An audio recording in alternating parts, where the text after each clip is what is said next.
What's going on, guys? We're back on the 2021 Dodge Durango as we found a potential problem in the process of fixing our last issue. We have the water pump leaking. It's not causing a problem yet, but we're going to go ahead and replace it before it does cause a problem.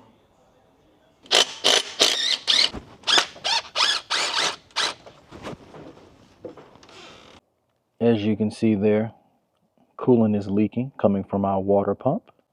The bearing inside of this water pump here will eventually wear, and basically it's what they call a weep hole. It will start to seep past that bearing behind the pulley, and then it will make its way down, letting you know it's time for replacement.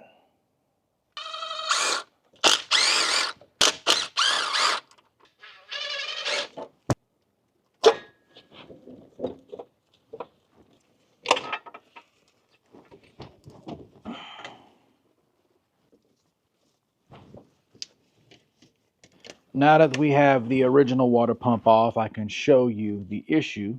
As you can see, we have dried up coolant residue here that tells us it's been leaking.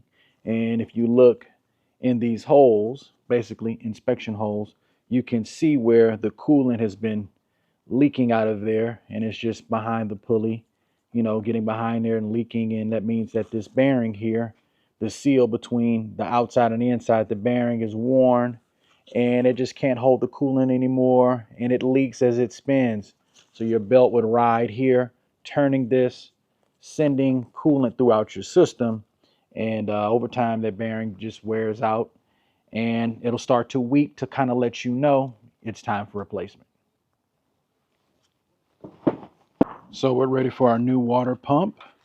We have our gasket already on the back. I put 2 bolts in so it can kind of help keep the holes lined up, so the bolts will go in the holes easier. Once it's down in there, it'll be a little more harder to see.